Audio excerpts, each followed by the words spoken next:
सिडकोतील सर्वात जुनी सराफी पेढी अश्विनी ज्वेलर्स, आपला घरचा सोनार. आता सजूया नखशिखांत अलंकारांनी.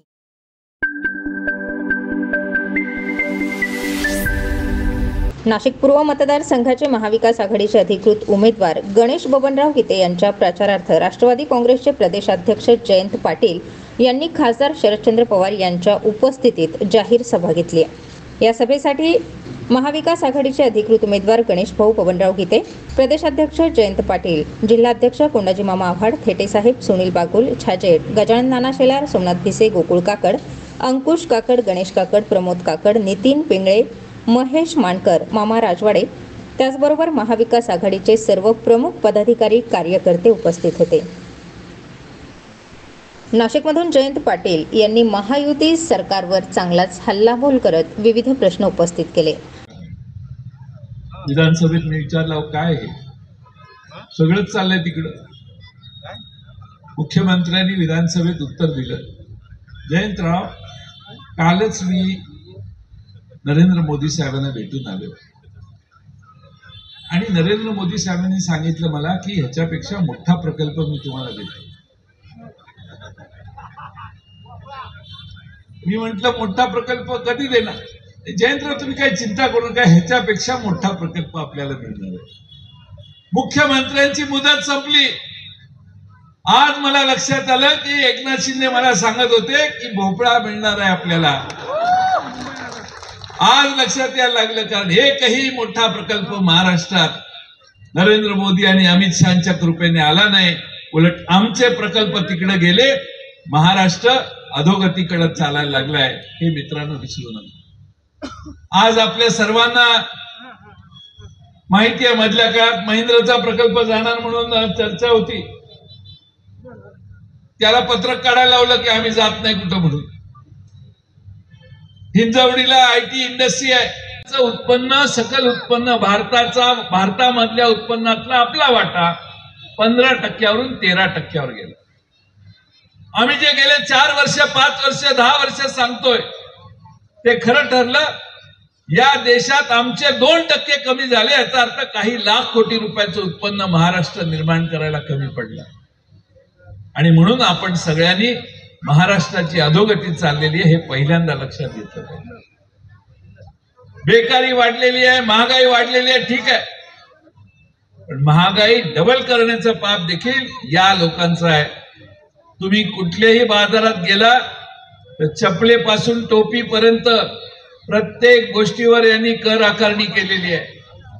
आमचं सरकार होतं, मी महाराष्ट्राचा अर्थमंत्री होतो, व्हॅल्यू ऍडेड टॅक्स आणला. आमच्या भगिनींच्या अंगावरची साडी कधी टॅक्स करमुक्त होती कायम. आमच्या भावाच्या अंगावरचे शर्ट पॅन्ट सगळी कापड वापरतो, त्या कपड्यावर कर नव्हता. पण या सरकारने जीएसटी बसवला. चपलेवर जीएसटी, टोळी तिकडे निघून गेली, सगळे गेले, कोणच थांबायला तयार नाही. मलाही सांगायचं चला तिकडे, ही काय खरं नाही, लय अवघड आहे, इकडं आमका आहे, तमका आहे, याव आहे, त्याव आहे, तुमचं असं होईल तसं होईल. म्हटलं नाही, मी शरद पवार साहेबांच्या बरोबर राहणार, तुम्हाला जायचं. आज पैसे, सत्ता, संपत्ती याच्या पलीकडे निष्ठा, प्रामाणिकपणा आणि सामान्य माणसाशी प्रामाणिकपणानं वागण्याची पद्धत ही महाराष्ट्राला आजही अभिप्रेत आहे. असं वागणं महाराष्ट्राला कधी पसंत पडणार नाही. मी सांगत होतो घोटाळा होईल तुमचा, तसंच व्हायला लागलेलं आहे. आज मित्रांनो, भारतीय जनता पक्ष साधन सुचितेचा पक्ष, ज्यांच्यावर आरोप त्यांनी केले त्यांना सगळ्यांना मंत्रिमंडळात घेतलं. 70,000 कोटीचा आरोप मी नाही केलेला, त्यांनी केला. त्यांनी केल्यावर आर पाटलांनी चौकशी लावली. आर पाटलांनी चौकशी करायची फाईल आली असंही केली असेल. साथ द्या, कारण आपण सगळे या मतदारसंघात पूर्वेला आहात. पण आमच्या समोर जे उमेदवार गणेश गीतेंचे विरोधी आहेत त्यांनी मी माहिती घेतली 2-4 पक्ष बदललेले. मागच्या वेळी माझंच तिकीट घ्यायला आले होते, माझी चर्चा झालेली आणि नंतर काय पलटी मारली ते अचानक इकडे येणारी गाडी दुसऱ्या बंगल्यात गेली आणि तिकडचं तिकीट घेतलं. पण गणेश गीते यांच्याशी आम्ही सगळ्यांनी बरीच चर्चा केलेली आहे. शरद पवारांचा उमेदवार म्हणून या मतदारसंघात गणेश गीते उभे आहेत. जात पात धर्म याच्या पलीकडे जाऊन ही निवडणूक आपल्याला करायची आहे. आमची एक त्यातली मागणी आहे, 5 पंचसूत्री जे आहेत त्यात जातनिहाय जनगणना करू अशी आमची भूमिका आहे.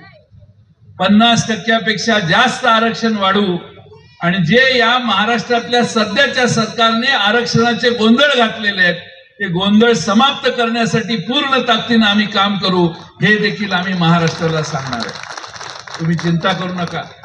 आम्ही वाट बघत होतो, हे दोघांशी बोलत होते.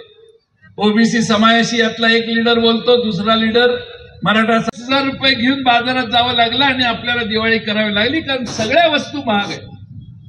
महागाईचा उच्चांक महाराष्ट्रात आणि देशात भारतीय जनता पक्ष आणि त्यांच्या मित्र पक्षांनी केलेला आहे आणि म्हणून महाराष्ट्रातली जनता खरी कंटाळली आहे, ती महाराष्ट्रातल्या महागाईला कंटाळली.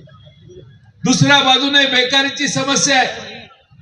आमचे सगळे प्रकल्प गुजरातला जायला लागले. या भागात आता पाणी देखील पुढच्या काळात गुजरातला नेण्याचा मनसुबा गुजरात आणि महाराष्ट्रातल्या या सध्याच्या सरकारचा आहे. पण आमचे सगळे उद्योग गुजरातला गेले.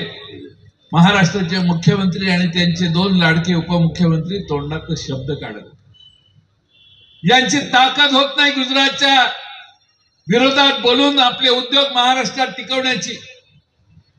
17 उद्योग महाराष्ट्राच्या बाहेर गेले. फॉक्सकॉन सारखा प्रकल्प 1.5 लाख पोरांच्या आपल्या हाताचे काम गेलं गुजरातला. काल परवा टाटा एअरबस प्रकल्प गेला होता, त्याचं उद्घाटन नरेंद्र मोदींनी बडोद्याच्या जवळ केलं. मी उद्घाटन सांगतोय, भूमिपूजन नाही. प्रकल्प तिकडे गेला, तिथं उभारणी दाखल झाली. 5-15 हजार लोकांना तिथं नोकऱ्या मिळाल्या. 20-25 हजार कोटी रुपयाची गुंतवणूक गुजरातमध्ये गेली. गुजरातची माणसं आमच्यापेक्षा श्रीमंत झाली. गुजरातच्या माणसाचं उत्पन्न आमच्या महाराष्ट्रातल्या लोकांपेक्षा जास्त झालं. मनाला चीड आणणारी गोष्ट आहे. महाराष्ट्राची स्थापना झाल्यापासून आजपर्यंत आम्ही गुजरातच्या खाली गेलो नाही. पण यांची कर्तबगारी जेवढी दिवाळखोरीची आहे, ही महाराष्ट्र मित्रांनो आता खालच्या क्रमांकावर जाण्याचं पाप देखील यांच्यामुळे झालेलं आहे. आणि म्हणून आमचं ऑब्जेक्शन आहे, हे दिल्लीला आव्हान देऊ शकत नाहीत. गुजरातचं तर यांनी मांडलिकत्व स्वीकारलेलं आहे. सगळा महाराष्ट्र गुजरातला आंदोलन दिल्यासारखं केलेलं आहे आणि म्हणून महाराष्ट्रातली जनता आज रागाने या सरकारच्या या कृत्याचा निषेध करायला लागली. त्याचबरोबर नाशिक पूर्वचे विधानसभेचे अधिकृत उमेदवार गणेश बबनराव गीते यांनीही नागरिकांना आवाहन करत विकासासाठी उमेदवारी करत असल्याचं सांगितलंय. व्यासपीठावरील सर्व महाविकास आघाडीचे सर्व पदाधिकारी, कोणाचं नाव घ्यायचं राहिलं असेल, माझ्यानंतर जयंत पाटील साहेबांना बोलायचं आणि त्यांना सिन्नरला जायचं. मी सर्वप्रथम नाशिक पूर्व विधानसभा मतदारसंघातून महाविकास आघाडीच्या वतीने राष्ट्रवादी काँग्रेस शरदचंद्र पवार या पक्षाने मला विधानसभा निवडणुकीसाठी अधिकृत उमेदवारी दिली. याबद्दल मी पक्षाचे अध्यक्ष, देशाचे नेते आदरणीय शरदचंद्र पवार साहेबांचे आभार मानतो. आजच्या या सभेसाठी जमलेल्या व्यासपीठावरील सर्व पक्षातील मान्यवरांचं, पदाधिकाऱ्यांचं नाशिक पूर्व या मतदारसंघामध्ये मी सहर्ष स्वागत करतो. आणि खऱ्या अर्थाने मला आता असं वाटायला लागलंय का मी योग्य जागी आलो, कारण आमचे प्रदेशाध्यक्ष सन्माननीय जयंत पाटील साहेबांनी आपल्या मध्यंतरी एका भाषणातून सांगितलं होतं की आमच्याकडे सर्वात मोठे विद्यापीठ आहे, ते विद्यापीठ म्हणजे शरद पवार साहेब आहे. खऱ्या अर्थाने पवार साहेबांकडे बघितल्यानंतर त्यांचं बोलण्यात जी ऊर्जा निर्माण होते, एक साधा कार्यकर्ता पण काय करू शकतो हे शरद पवार साहेबच जाणू शकतात. खरं पाहिलं तर पवार साहेब सर्वात कमी वयात महाराष्ट्राचे मुख्यमंत्री झाले होते. बरेच जण मला जे म्हणतात की तुम्ही सर्वात कमी वयात स्थायी समितीचे 2 वेळेस सभापती झाले, पण आणि लगेचच आमदारकी. स्टार 24 फास्ट न्यूज साठी दीपक अंभोरे, नाशिक.